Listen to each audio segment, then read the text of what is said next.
Well, it's finally here. It's erection day. It's erection day. We have a wonderful erection going on in America right now. Oh.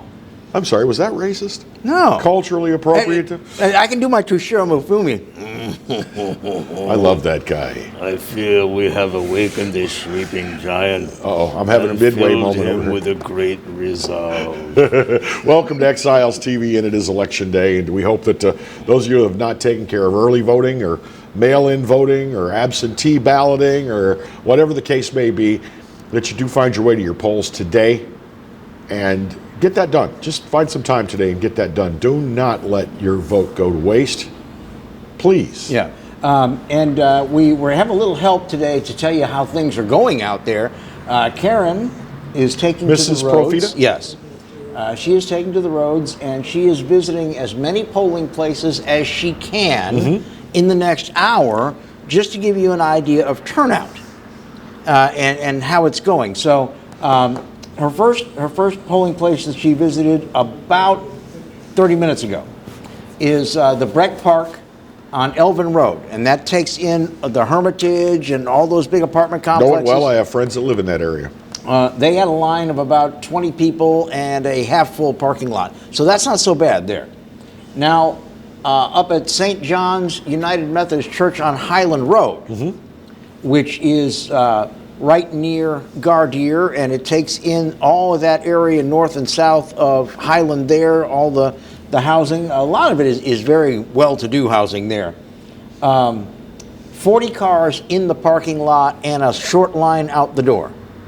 I think that it could be generally observed that I think all these polling commissioners, these volunteer polling commissioners, who do get paid, but it's a minimal sum for the 14-hour, 15-hour day that they're it's going like to put in. $60. It's nothing. They really concentrate on rocking and firing. They're not there to waste your time. Yeah. Bluebonnet Library, very, very busy. It's packed. Figured it would be. Mayfair Lab School, which is a smaller precinct, but they still had 20 cars in their parking lot. Their parking lot only holds about 30. Yeah. And then Perkins Road Park, again, the big Breck Park on Perkins. They had, she counted about 30 people in line there waiting to go in. So I would say business is brisk this morning at the polling places. Yep. The thing about polling is you have to vote in your ward and your district at the appropriate polling spot. Now, if for any reason you don't, and this doesn't just apply to the Baton Rouge area from which this program originates, but if you're watching us in Lafayette or New Orleans or Slidell or down in the Bayou parishes, check with govote.com. Spell that the Cajun way, govote.com, and you can find out with just putting in a little bit of information exactly what warden district and where your polling place is. And, so make it by if you can.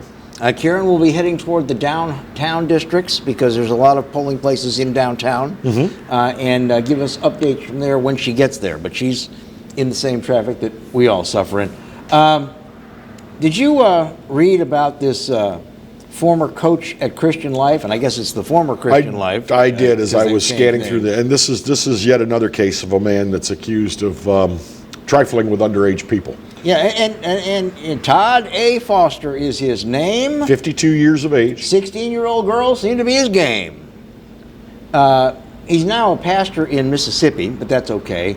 The Ascension Parish Sheriff's Office went and snatched him up, as they say in Mississippi. Based on what? Testimony of the girl? Well, the young woman made a claim in 2007 when she was 16. And detectives investigated it, and they told her they would grab him. Did she want to make a formal complaint? And apparently she was unable to do that at that time. But she has now allowed herself to be named. She is Sarah Gray Foreman.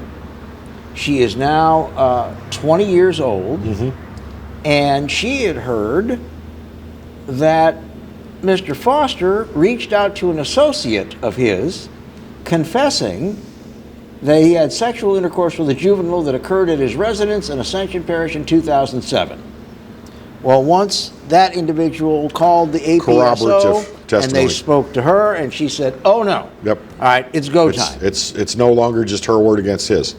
So he has been booked into the Ascension Parish Prison on one count of carnal knowledge of a juvenile.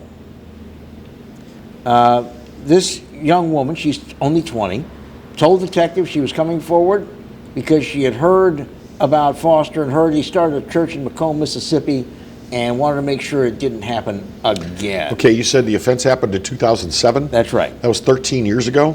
Was she 7 when it happened? Oh, I'm sorry, she was 16. I did the math wrong. So Okay. she's now She'd be 29? 29, yeah. 29. Yeah. She's old enough to know if she wants to go through with this thing. And she has every right to go through with it if she wants to. But you know, what is with all of, he's a minister and he's a coach and he sells ice cream and he has access to all these kids. What the hell, people?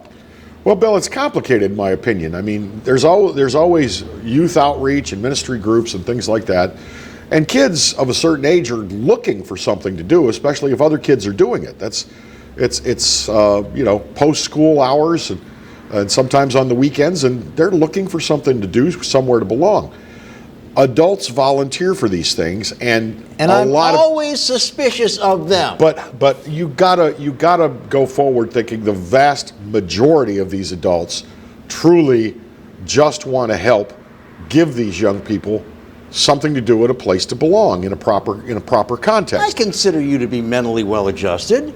Do you want to spend hours and hours around a bunch of 14, 15, and 6 years? That wouldn't be my first choice. I'm 61 years old.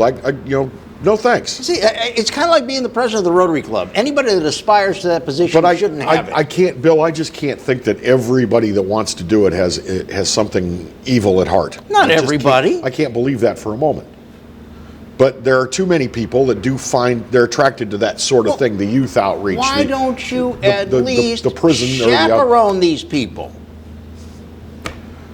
That's what I would do. I would assure that, no less than 2 adults are with these children at all times. When I was a kid, we had CYO, Catholic Youth Organization. Cover your... Yeah, cover you.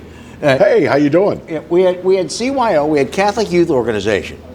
And they had dances, and they had things to do. And there was a parents committee that was about 40 parents who dropped the envelope into that church, every Sunday, some of whom raised the money to build the church. And if it was going to be a dance and there were going to be a couple hundred of us, I need 20 parents. If it was going to be just a small outing like you're going to go canoeing, I need 5 parents. Yeah, but when you're talking about 13 kids and 2 adults are going to be supervising the entire group. None of our activities, none of our clergy were allowed access to us at any time without other non-clergy adults present. This guy took this 16-year-old to his house in Prairieville. Well, I'm sure he schemed and machinated to make that happen. But where are the parents? Where's the head pastor at Christian Life? It's now defunct. It's a different name now. Where the hell are they? Well, I'd like to think that, the parents worked okay with, oh, well, pastor's going to give me a ride home. No, he's not. We'll come get you. Well, apparently not. Pastor gave her a hell of a ride, didn't he? Yeah. Yep. I'm sorry. I don't believe it. I think sometimes a young girl can be willing up to a point. She can be willing to take the attention of the older man up to a point because she doesn't understand what it is she's getting into. And he knows that. Yeah, and he and knows her that. parents should know that. Here's the deal. Catholicism, in my opinion, is never wrong on these things. When you let the priests have access to the kids by themselves, you're going to have problems from some of them. Not all of them, all right? But here's the deal. I've got very good friends that are very, very churchy. They're always... Yes, we all do. God bless them. Yeah, they're always doing stuff with the church, and it's become their social life and all this type of thing. And one of them was talking about, this is so-and-so, and he's the youth minister, and this is so-and-so, and she's the kids minister, and this is so-and-so, and she's the children's minister, and this is so-and-so who's the transmission specialist. It's like, you know what? Here's where the one Holy Roman Catholic and Apostolic is absolutely correct. You go for an hour on Sunday, you get your guilt trip, you repent, you race the hell out of the parking lot because you don't like half the people you're sitting with, and then you live it in your heart the rest of the week. You don't need youth Why would you want a youth minister? Religion is an adult entertainment venue. That's just giving people access to kids. But you know a lot of churches have that. They all have it, and it's stupid. You don't need a music minister. You know what? Have everybody download Spotify. Have the church pick up. How many of these stories of abuse of young children by a grown man or a grown woman? They're all youth and music ministers. How many of them start with a youth ministry or some kind of a youth music program or at school? Yeah. That's a whole nother story. Listen, we got to take a quick break, take care of a little bit of business. It's Election Day. Exiles TV returns in a moment. And we have a guest who dropped by, one of the mayoral candidates. Let's go ahead and get the seat in the mic dropped by to visit with us for a few minutes, and I've got an update on some polling places. We'll surprise you. That's coming up next. And if you're a youth minister, don't call.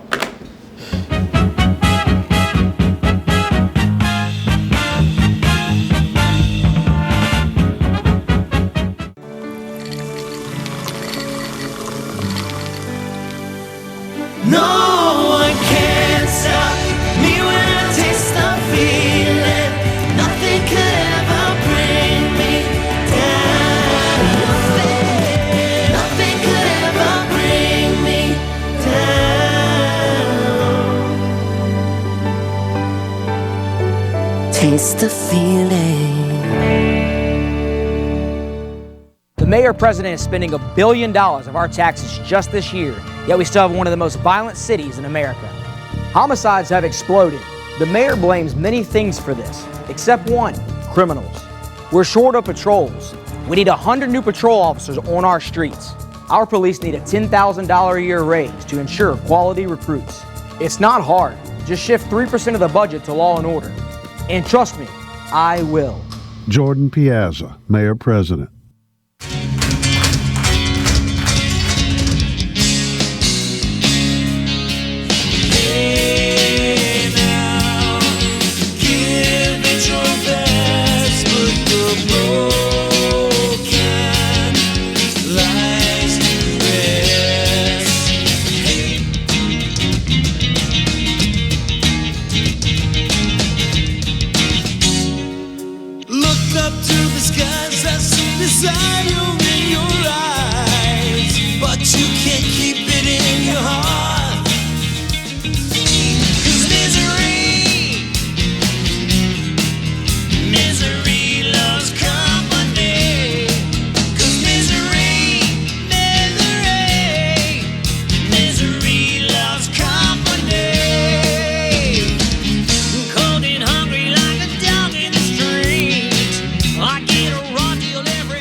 Welcome back to Exiles TV. It is Election Day.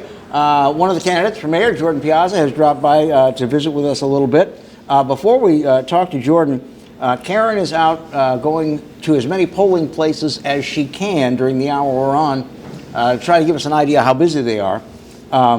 She has moved more toward the center of the city. South Downs Preschool is very active, 40 plus in line waiting to get in there.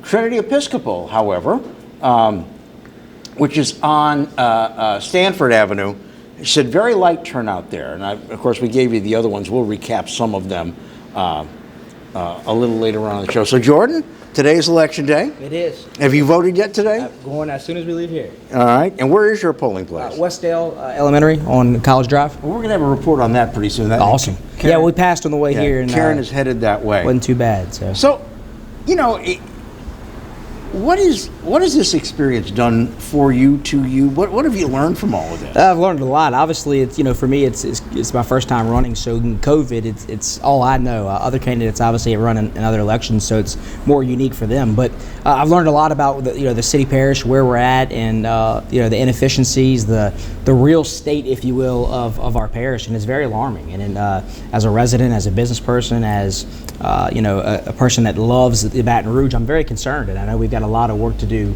to progress. And so I think now, I've talked to Roy, my campaign manager, a lot. A lot of people hadn't been paying attention to this race because it's low information with COVID and such, and the presidential is such a huge race.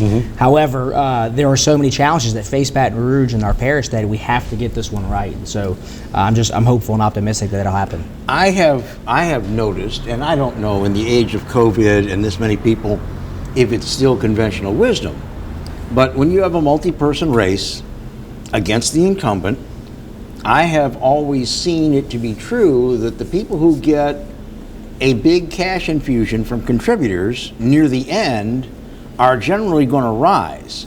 And from your TV presence, it appears that your contributors, after the debates, said, we're going to send him some money to get his message out. Is that a true statement? That's definitely partly true, but also I had the notion that I was gonna fund it myself for now as much as I could and add extra infusion and then try and raise afterward and when an idea that will be in the runoff, because COVID has hurt so many business folks, and that's why I'm a part of the small business community. It's tough to ask people for money. However, to your point, yes, people have seen the commercials, they've seen the forums, and they had been sending money in nonstop, and we knew that we had to wait. It's kind of like we told BRAC when they did that poll. We said, hey, everyone waits the last 2 or 3 weeks to start doing their blitz, and that's what we've done.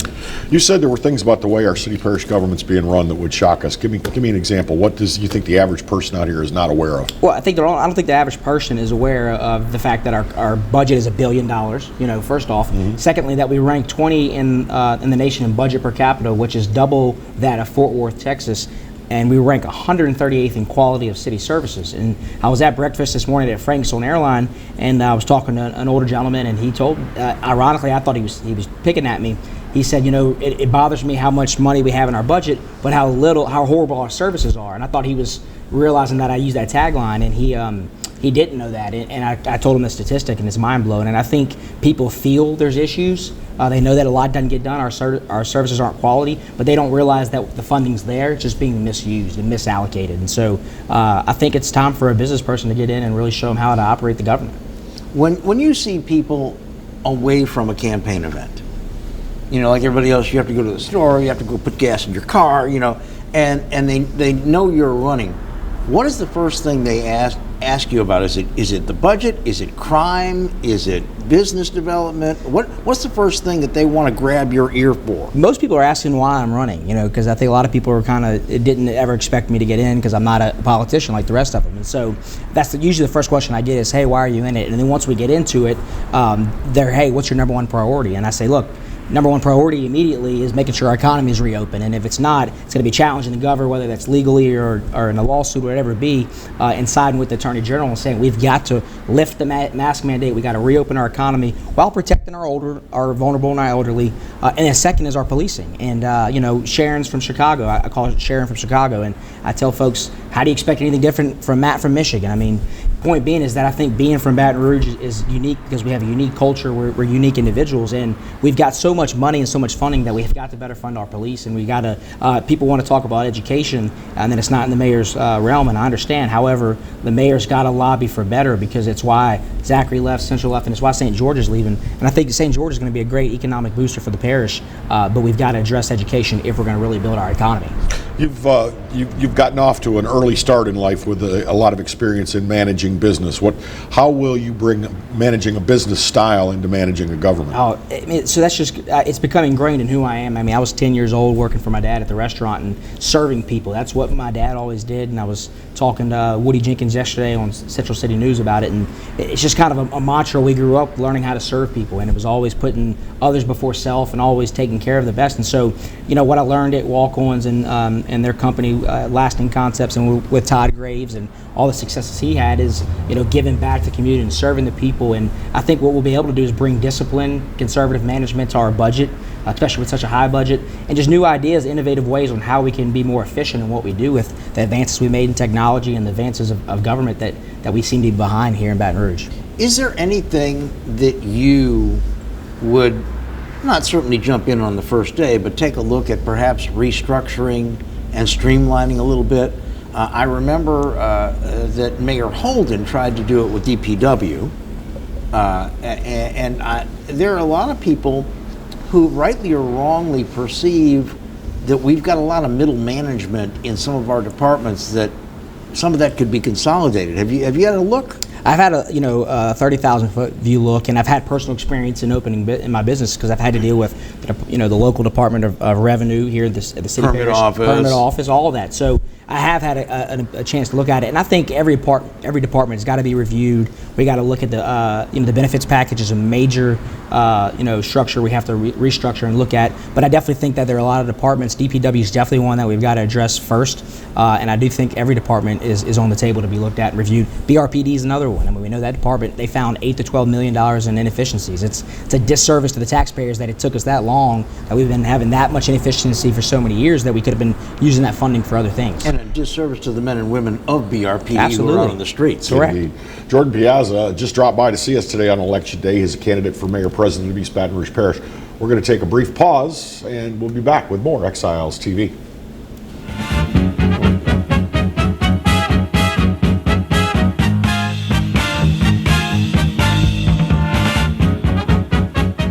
In her tenure, the mayor-president has spent almost $4 billion of our taxes.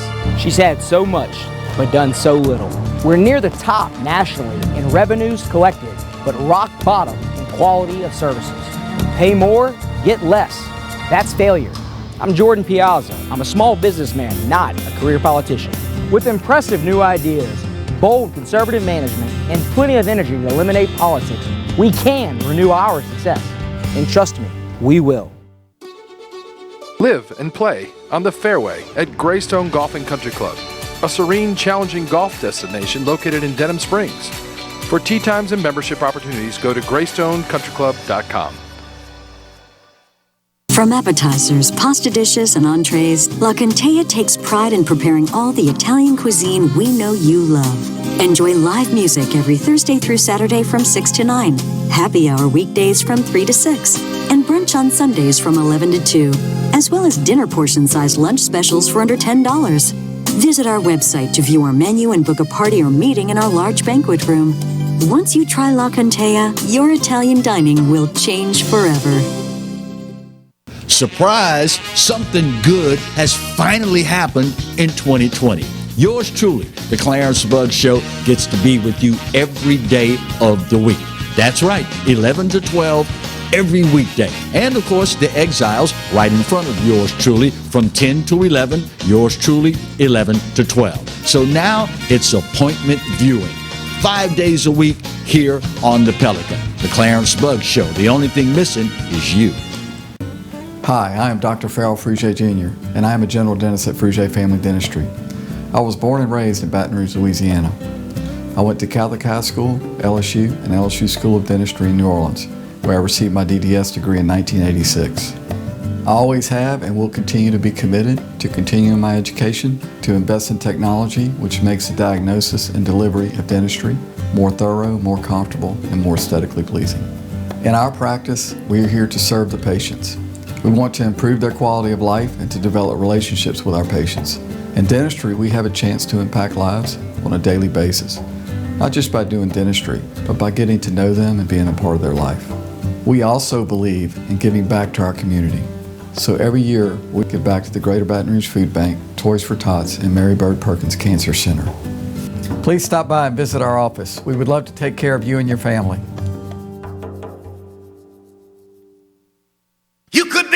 Right now, during the Team Honda Upgrade event, get a new 20 Accord Sport for just $309 a month with no money down, no first payment, and no security deposit. It's time to upgrade to your new Honda at Louisiana's #1 new car dealer, Team Honda on Segan Lane.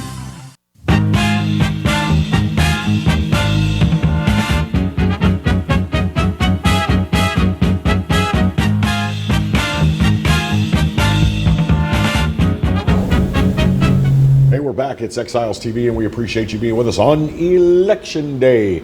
I've heard some things. Some people called in and they said, I got my my voter information telling me to go to the poll and where exactly my voting place was, but it said 11:04 on the.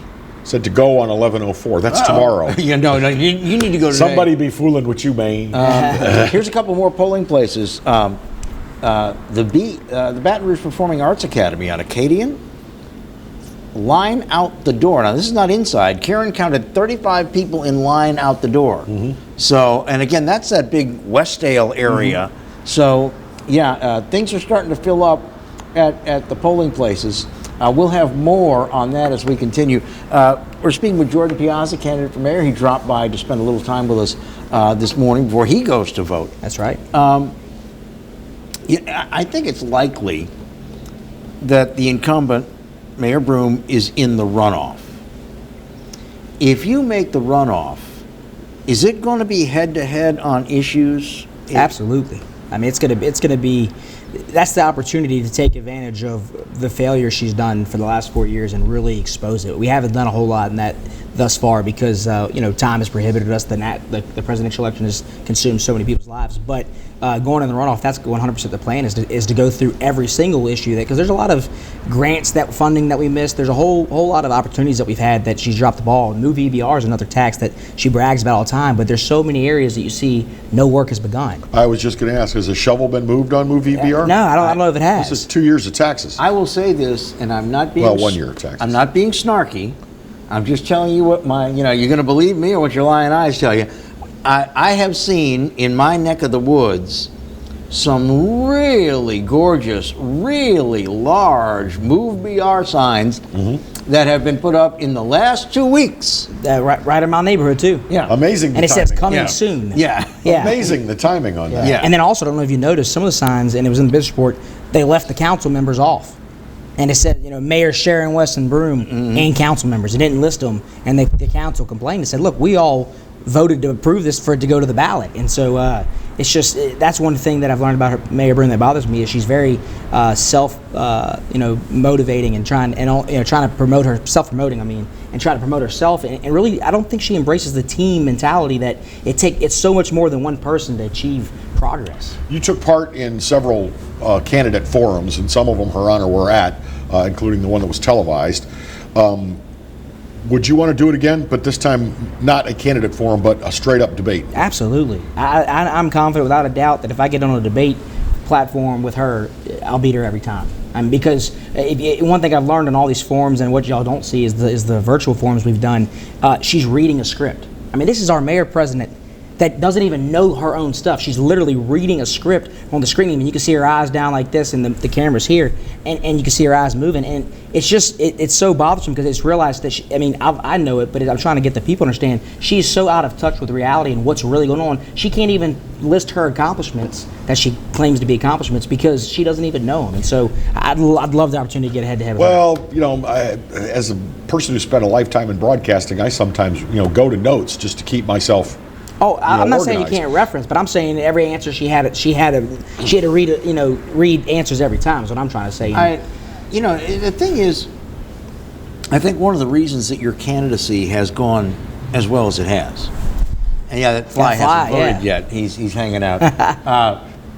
Is that Democrat? Unlike a lot of folks, you have spent your entire professional career and even your youth in a high-touch business, a high personal contact business, where Mayor Broome has been a very successful political animal for 25 years. And she had a career in media before that. Yeah. But again, I got notes in front of me, but let me just try to talk to you as a human being. Sometimes that falls a little short. But again, is this a style that you want to carry with you into the mayor's office? Absolutely. I want people to know that I'm approachable, open door policy, that I'm willing to talk to anybody, that if I don't know the answer, I'm going to honestly tell you, hey, I don't have the answer, but I'll get back to you and I will follow up. All that's something I've learned in my experience over the years about being friendly with people, and that's why our family has been able to, and my father particularly in the restaurant, create such a large friend base because we have that personal touch and make people really feel special. All right, the 800-pound gorilla in the room is race. If you should win today or make it into the runoff today, you will need to convince a lot of people who don't look like you to vote for you. I think that it's safe to say that a lot of people do tend to vote for someone who looks like them, to use one of Clarence Buggs' code phrases. Historically, dog whistle phrase. Historically, that is correct. And I don't mean to accuse anybody, but you're going to have to reach across that racial border. How do you do that? Look at Kip Holden, 3 terms. Absolutely. And it was more than people because that looked he like knew him how that voted because for he him. knew how to reach out. Yeah. Well, and I think my experience in the different industries and working with people of all walks of life and that look in all different ways has really enabled me and propelled me to be able to work with these folks. Also, know Denise Marcel has told me that if I make the runoff, she'll endorse me. Really? Absolutely. And we know Tara Wicker is going to endorse whoever's in the runoff against Mayor Broome personally. So I think there's going to be a lot of people that are going to trust those leaders and won't follow Broome. And I think also, I'm not afraid to get in the communities and get out there and talk to them. So I really am confident with the different individuals we've talked to that we can pull some votes in the African American community. I'm pretty sure I know the answer to this question because I just have happened to talk to a lot of people who work for you. And when you're in the hospitality industry, you have an awful lot of employees that come from the minority community. Absolutely. You have African Americans, you have Hispanics. Do you think all of them would say, that's my guy, I'm supporting him, and I'll tell my friends that they should vote for him? I think the ones that truly know me and worked with me for a decent amount of time, I'd say at least 95% of them. I mean, whenever you're in the top position of any business, I mean, there are going to be people that don't like you for simply enforcing rules, but I'm confident that, well, see, yes. I know the answer because I just happened to stumble across a couple of your former employees. Well, that's why I'm saying 95 instead of 100. They've said, oh, I can't wait for him to be mayor. Awesome. Well, yeah, that's what I'd like to believe. I mean, I think we've done a good job in the past, and one thing that's important to me is I like to tell everybody, look, you don't work for me, you work with me. We're colleagues, no matter what your position is. And I learned that from Todd. Todd, that's why he added fry, cook, and cashier to his title, because he is no better than anyone else, and he really embraces that. And I think that culture is unbelievable. Todd Graves. Founder of Raising Cane's, yeah. Well, this has all been very interesting, and the polls are open now, and they're open until 8 tonight, and I understand you're going to go, and you and the missus. Me and the missus going to cast our vote. Go cast your votes, and we I heard thank you she's for dropping voting by. for Carter. I highly doubt that. Just kidding. Just kidding. Well, as always. Well, somebody asked me to ask you if that's really your dog. That is absolutely. Olive, yeah. I tried to, so my wife's named Jordan. I'm Jordan, and I wanted. How did that work out? Just pure luck, And my best friend, and business partner is named Jordan. Yeah. My best friend and business partner is named Jordan also. Wow. And so I tried to convince her to name the dog Jordan, but she wasn't having that. So we settled on Olive. I think you got enough Jordans. Yeah, I know. By the way, what's your favorite nut? If you don't say almonds, I'll swear to God I'll punch you in your arm. Jordan almonds. Sorry. Got you now. Yeah, sorry. He's Italian, not Lebanese. People confuse us all the time with that. They do. Yeah.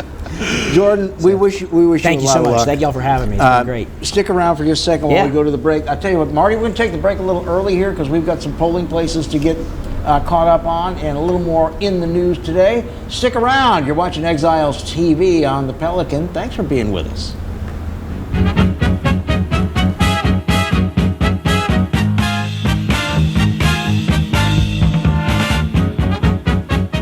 Belello's Furniture and Appliances, your dependable independent. Depend on us for service, for selection, for price. Get huge Whirlpool savings. Shop now and save on Whirlpool appliances throughout the store. Plus, experience our price match guarantee and ask about special financing. You can depend on the know-how of people who live appliances every day. Belello's Furniture and Appliances, your dependable independent with nationwide buying power. By all standards, he is a champion for consumers. Because of Public Service Commissioner Eric Scrametta, our utility rates are 35% less than the national average, the lowest in all of America. He saved ratepayers over $8 billion. Commissioner Scrametta brought us more reliable power plants and energy-efficient solar fields. Public Service Commissioner Eric Scrametta. Keep the commissioner who keeps our rates low. Hello guys, it's Debbie. It's time. I've got a brand new location. 10510 Airline Highway, Baton Rouge, next to After 5 Tuxedos. We have the perfect spot to get all your wedding and formal wear needs. Come see our one-of-a-kind name brand and get great prices. With 30 years experience, the best customer service anywhere.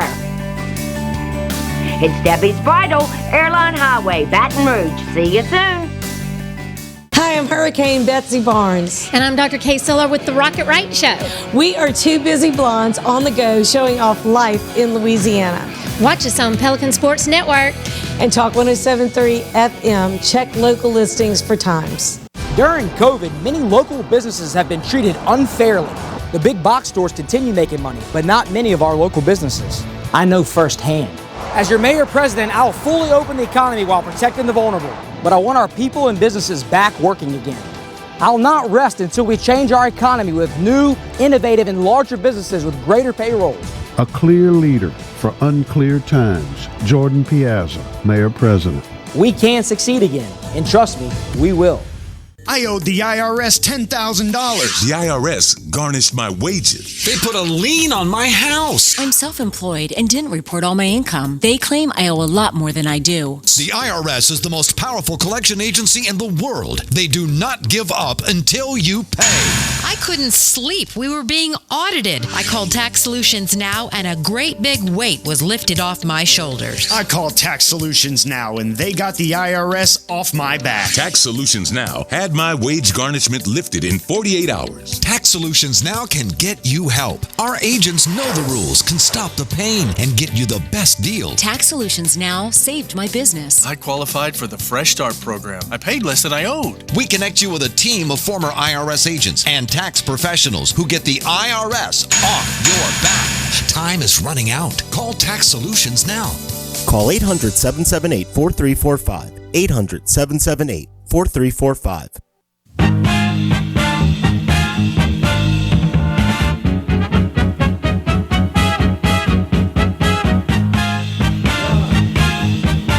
Welcome back. It is election day. Here is the latest update on polling places. Karen is out running the roads, and she's giving us an idea of what's happening at various polling locations. Greater New Bethel Church is very, very quiet. And that's normally it's pretty active polling place. Dufrock Elementary, a line of 25 people out the door, and Karen put in lots of campaigning on the street corner. Of course, that's at the corner of Park and Government Street. How many feet is the rule for electioneering? The rule is in Louisiana, it's 600? No, it's 100. 100 feet. Only 100 feet? Pretty sure. See, because I would find a problem with the candidate actually out there, like across the street from the polling place. Mm-hmm. I think that's a little too close. I think it's 100, but I could be wrong. Somebody will tell us. But anyway, that's what's going on. Karen is going to try to get you downtown in North Baton Rouge before we leave the air, so you can get a kind of a swath through the parish of what the voting places are like. But again, if you haven't gone to vote, please do so. I wanted to read this, and I'm not going to have a lot of suspense with it. This is President Teddy Roosevelt. After he had left office, apparently there was a climate in this country prior to a presidential election where there was a lot of, I'll do this for you, he won't, and him saying, this guy, his family is bad, mine isn't. There was a lot of mudslinging, a lot of similarities, So he was asked to address a large group, about the lack of civility in the election and the lack of people reasoning through their support. Mm-hmm. So here's what he said. Of one man, especially beyond anyone else, the citizens of a republic should beware. And that is of the man who appeals to them to support him on the ground that he is hostile to other citizens of the republic, that he will secure for those who elect him in one shape or another profit at the expense of other citizens of the republic. It makes no difference whether he appeals to class hatred or class interest, to religious or anti-religious prejudice. The man who makes such an appeal should always be presumed to make it for the sake of furthering his own interest. The very last thing an intelligent and self-respecting member of a democratic community should do is reward any public man because that public man says he will get the private citizen something to which this private citizen is not entitled, or will gratify some emotion or animosity which this private citizen ought not to possess.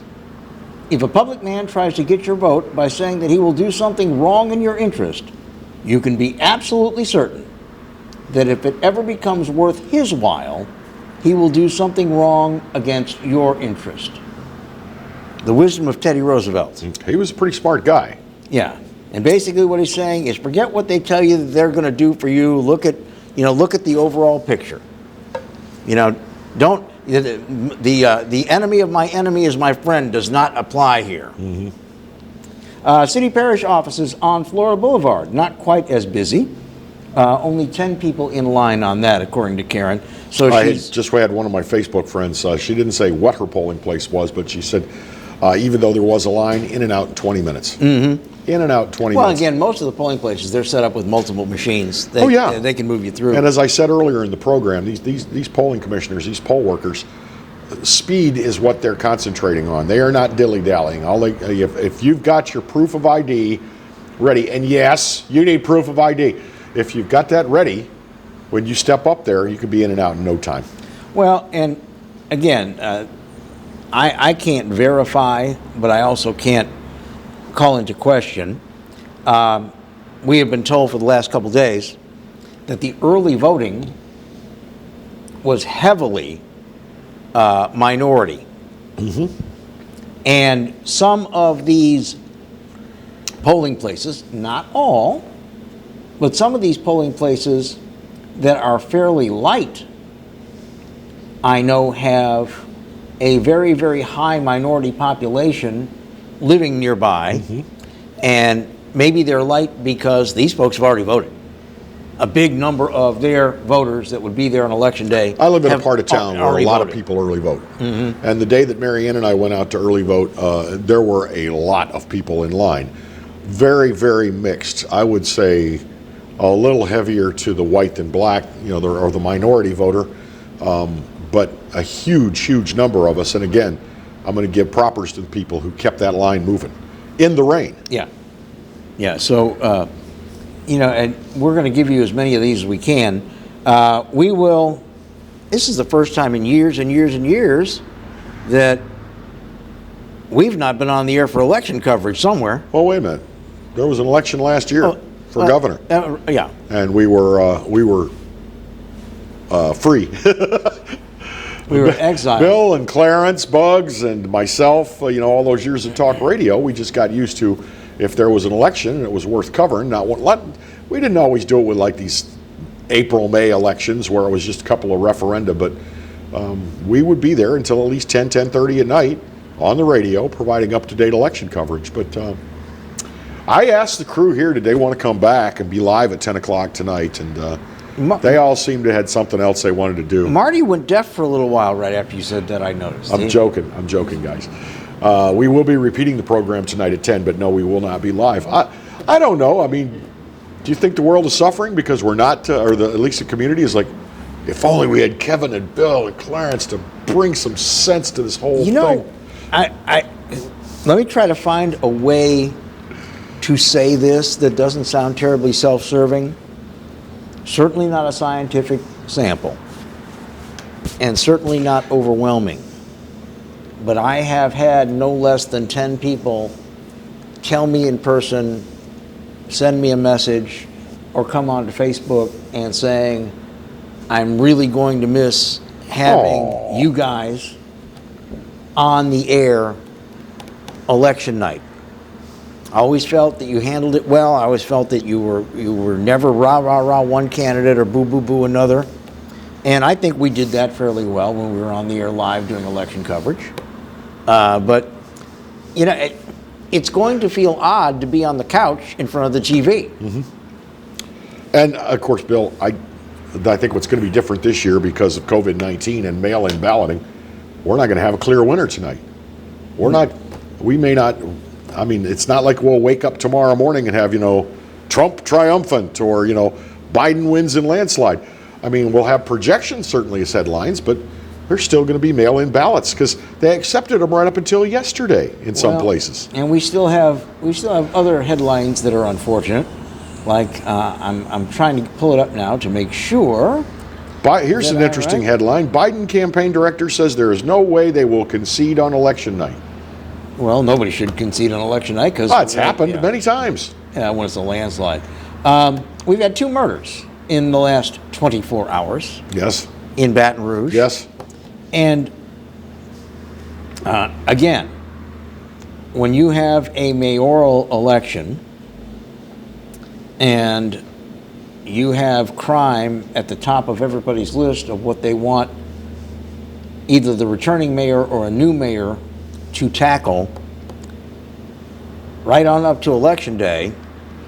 And again, this one of them in the 1200 block of North Ardenwood, someone named Alexis Griffin was pronounced dead at the scene. Just 26. 26 years old. Very young woman. Multiple gunshots. And then you have another female shot to death, I believe, I'm sorry, this is taking a long time to load, in the Howell Park area. I think it was a female. Let me pull this up so we can take a look at it. But we're averaging at least 1 murder a day for the last week.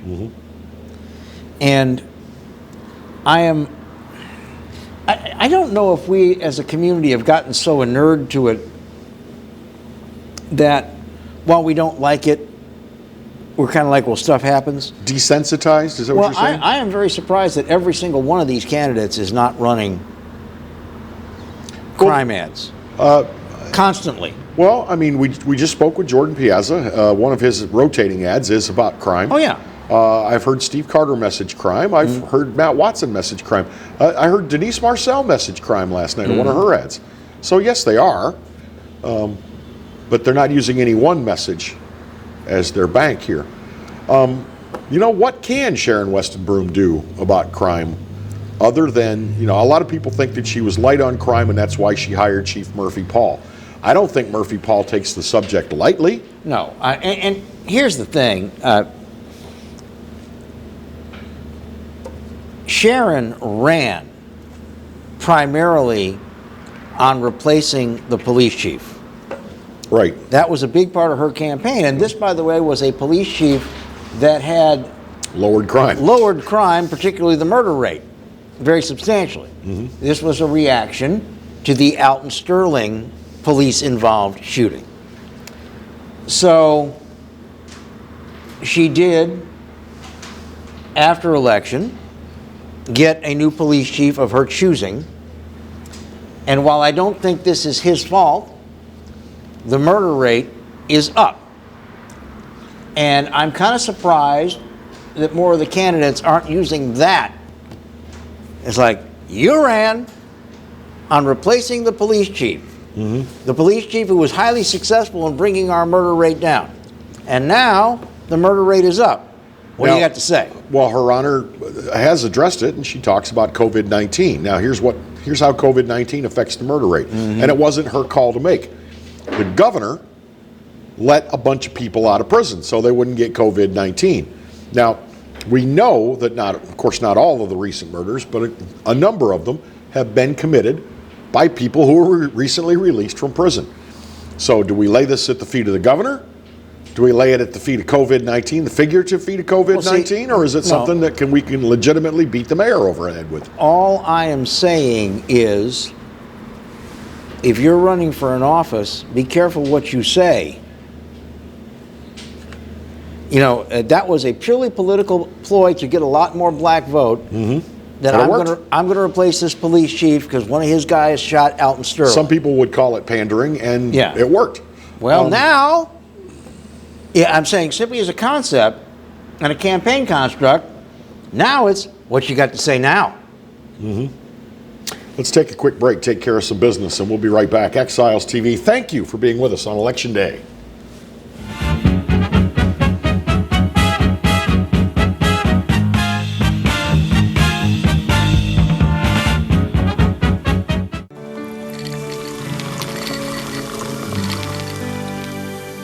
No one can stop me when I taste the feeling. Nothing could ever bring me down. Nothing could ever bring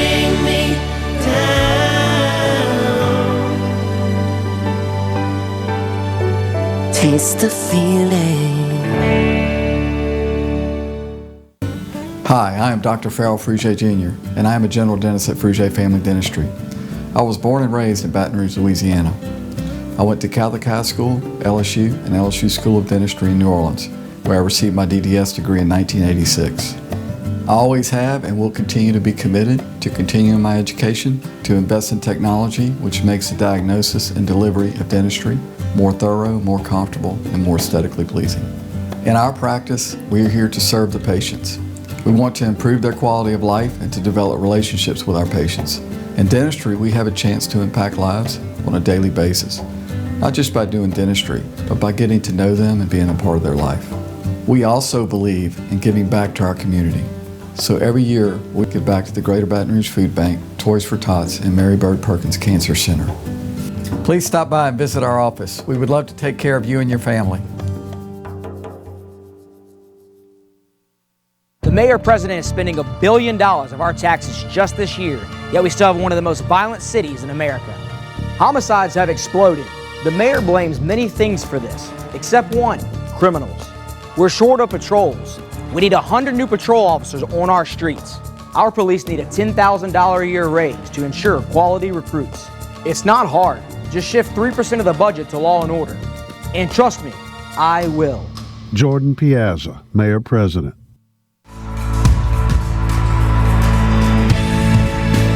Right now, choose any new 20 Mazda and get 0% for 60 months, plus 90 days deferred payments during the Team Mazda upgrade event happening now at Team Mazda on Airline.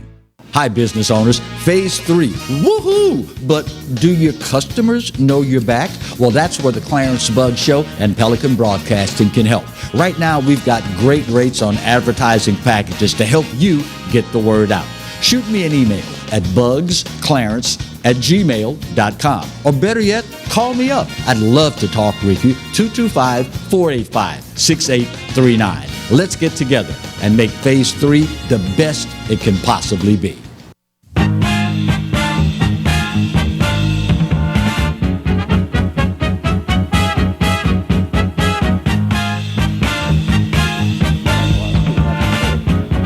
Hey, welcome back. It is Exiles TV. We thank you so much for being a part of the show today on Election Day.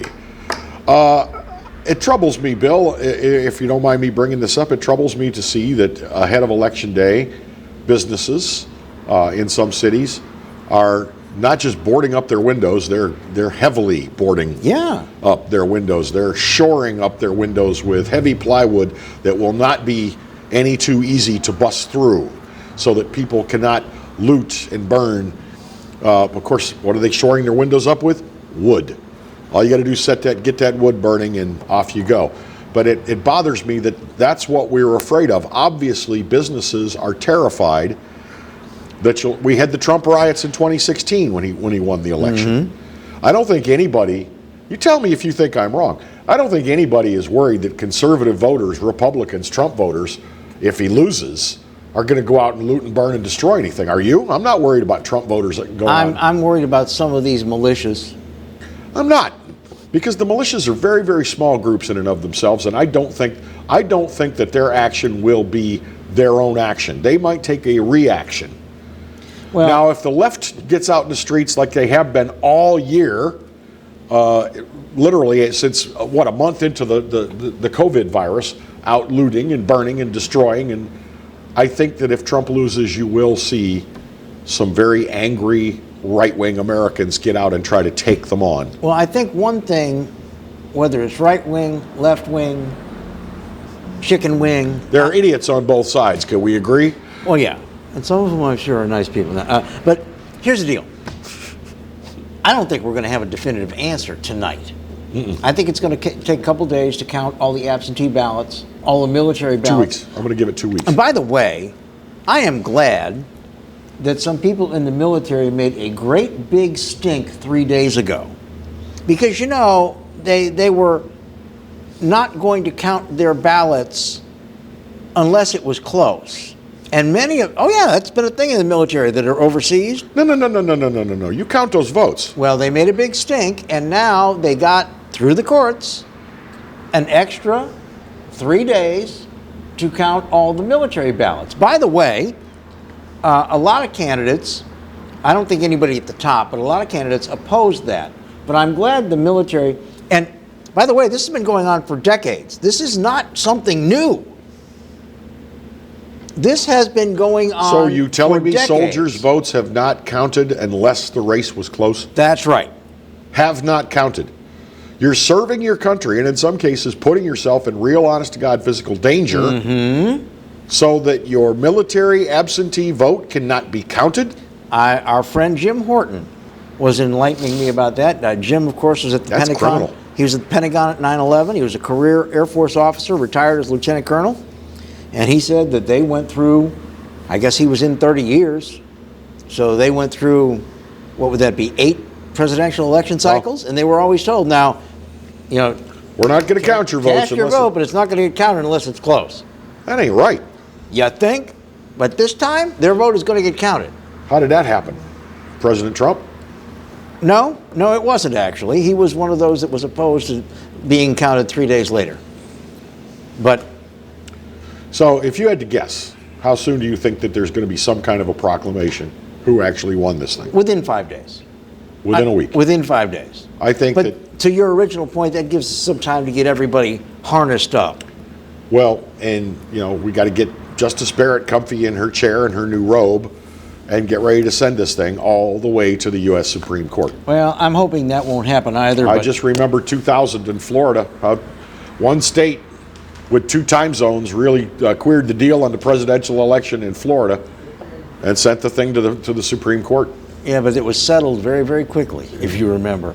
So, go out and vote and enjoy the election returns tonight.